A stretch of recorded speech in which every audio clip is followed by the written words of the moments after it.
Welcome to the Graybeard Chronicles podcast. Your hosts, Brian Halstead and Kevin Harkins, are two gray-bearded patriots who love God, their family and friends, and their country. The Graybeards are here to inspire, inform, and educate you on a myriad of topics they are passionate about. Brian and Kevin have a strong desire to share this with you to help you live your best life. Sit back and enjoy this amazing podcast as the Graybeards pass along the wisdom of the ages. Hello, everyone, and welcome to another episode of the Graybeard Chronicles. I'm Brian Halstead. And I'm Kevin Harkins. And Kevin, we're here to pass along some wisdom of the ages. What the heck does that mean? We're not perfect, but we do have gray beards. And that means we've got some significant life experience, some life lessons, and some perspectives that are worthy of passing along. Well, I think that sums it up nicely. Let's get to it. Kevin, what's going on, mister? How the heck are you? All kind of strange things going on these days. Yeah? Recording at different times, different days. We're Different places. Yeah. You know, you got to be flexible. We'll get our rhythm back eventually, but thank you for your flexibility this week. Oh, you're certainly welcome. I know that you were going to have to be home. Yeah, actually. Yeah, because we did one before I left. So, yeah, it's all good. We could figure it out. We'll make it work. Absolutely. It's the modern world of technology. Yes, indeed. It's a beautiful thing. All right. Got to get it done, though. Got to get it done. Got to get it done. And I know you're in a secret and undisclosed location that is not your home because that's not your home decor. It is not. Right. So. Yes, it is not my home decor. But if anybody pays attention to a few episodes ago, it's very similar to the decor I recorded in front of. So, you know, I might be in the same place if you know where that is. Right. Yeah. Mum's the word for me. Yes, indeed. Hey, so you came up with a really cool topic tonight. This is something that's near and dear to me, man. I'm excited to talk about it. So that's part of the reason I picked it, because I knew that it would be near and dear to you. And I for some reason this week I was thinking about a couple, you know, I would say very significant times in my life where this whole issue of loyalty came up. And for me, the first time it came up when it was unexpected, I remember thinking, okay, that's what loyalty feels like. Right. And it was one of the coolest, most satisfying sort of cognitive awareness issues that I mean, I just remember it so distinctly. And it came from in this particular case, and I won't get into all the details, but it was a friend, obviously. Right. And it was a friend that I grew up with from back in the day. And, you know, over time, we split off into our lives, and he stayed there, and I traveled to the East Coast, and I joined the military. And, you know, our lives just started to march down paths that were very different. Right. We still had a lot of things in common. Obviously, we had a lot of common friends. We had a lot of, you know, common experiences, similar worldview, and so on and so on. But I remember there was an event that came up, and I thought, I wonder what this guy would think about this. And so I was back home visiting my family, and he and I found ourselves together in the same place at the same time, and we started chatting, and this issue of loyalty came up, and it just blew me away. This is, you know, nearly 40 years ago now. So that was the first real significant sort of, this is what loyalty I saw feels like. That has stuck with you for this. Yeah, isn't that amazing? Years, yeah. Yeah. Well, it's because it means something. Yeah. And I know that you have structured your life in a way that you're around this a lot. So tell me what your initial thoughts are on it. Well, the first thing I think we ought to do is define what we believe loyalty is.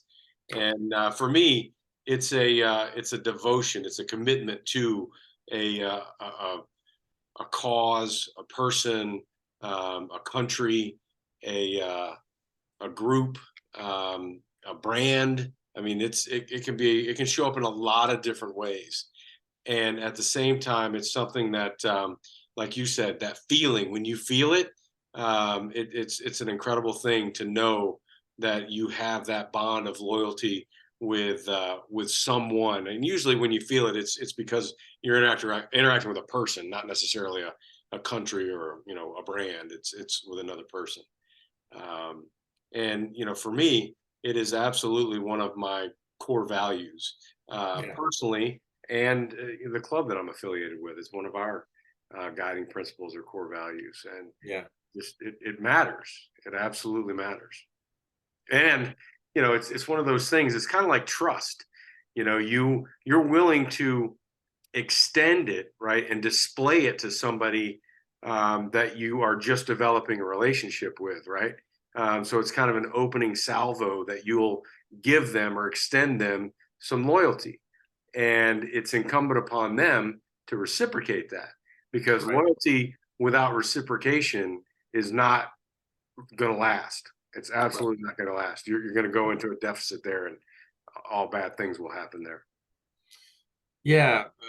And I'm glad you brought up the sort of the different ways that you can experience loyalty or commit to on your end loyalty. And back to this original story that I had, I just thought with so much time had passed, our lives have changed so much that we would just be on, you know, we'd still be friendly with each other, but that really deep loyalty, even though I felt it to him, I felt it toward him.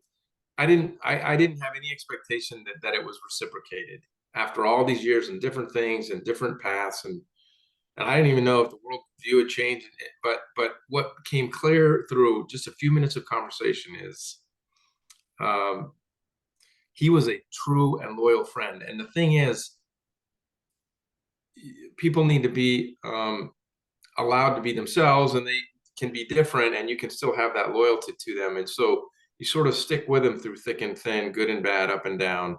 And that to me, it's amazing when people do that. It's a human emotion that is so powerful when you really experience it. And it had such an impression on me the first time. I really remember thinking, "Wow!" And then, Right. of course, it's happened many, many times since then with other people. So it's interesting. Something that jumped out at me when you were talking about that is, you didn't have the expectation that it would be the same for him, or reciprocated after all that time. Um, and you know, my question would be, why not? Right? Because I think my opinion is, unless something has been done to compromise it, it's good. It's there for forever. Now, if you do something to erode it, or you know, betray it, then you know that's a different scenario. But you know, you're separated because of time and distance, or different paths in your life. Then you know, as long as it was, you know, you parted on solid terms of loyalty, I don't think that should go away. I don't think that should diminish over time. So I think that's really cool that it didn't. Yeah, and I think the reason that I didn't at that time, I was just at an age and of you know, a degree of life experience that I hadn't learned it really yet. It wasn't part of my world. I mean, I didn't grow up in my family and everybody talked about loyalty, and it was, you know, that came later. Right. This was the first time, so that's why.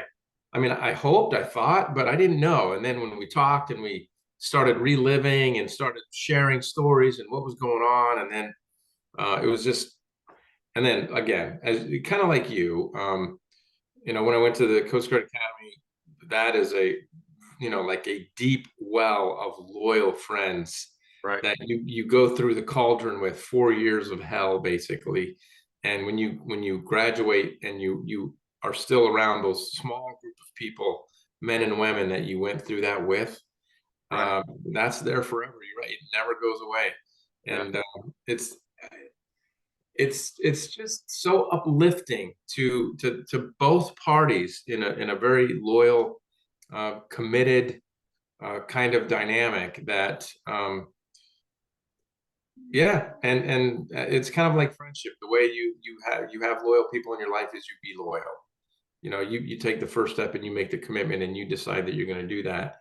And that loyalty in ways that you never expect, it ends up coming back to you. So Yeah, it's that's a great point. Yeah, model it, right? So right. that is an outstanding way to have it come back to you tenfold is you model that behavior. You show people what it looks like. Yeah. Yeah, absolutely.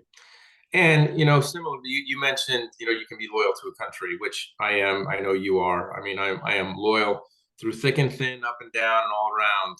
I am loyal to what I believe is the greatest nation in the history of humankind.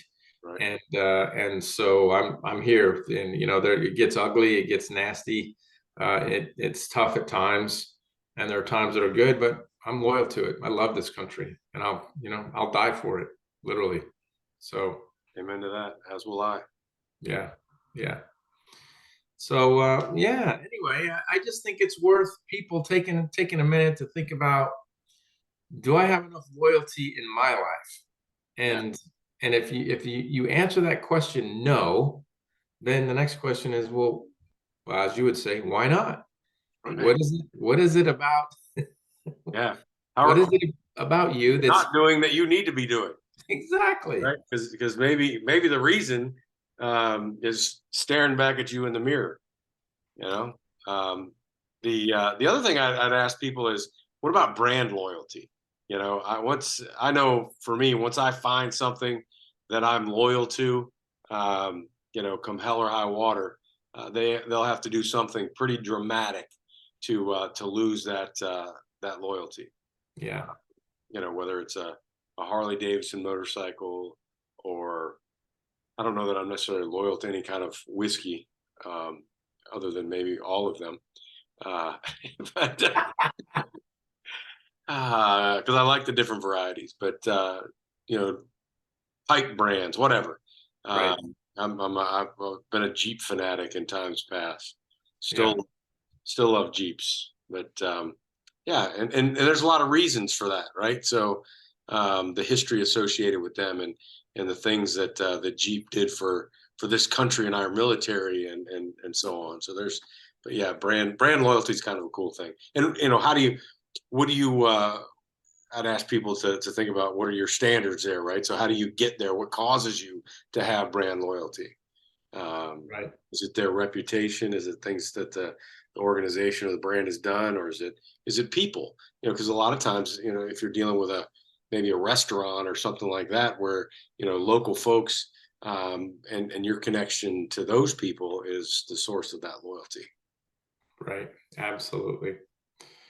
And then just one more thing that I think is important, and I've had the opportunity to do this and other people back toward me, but sometimes you have a good friend that you're very loyal to, and that's what I'm talking about in this case.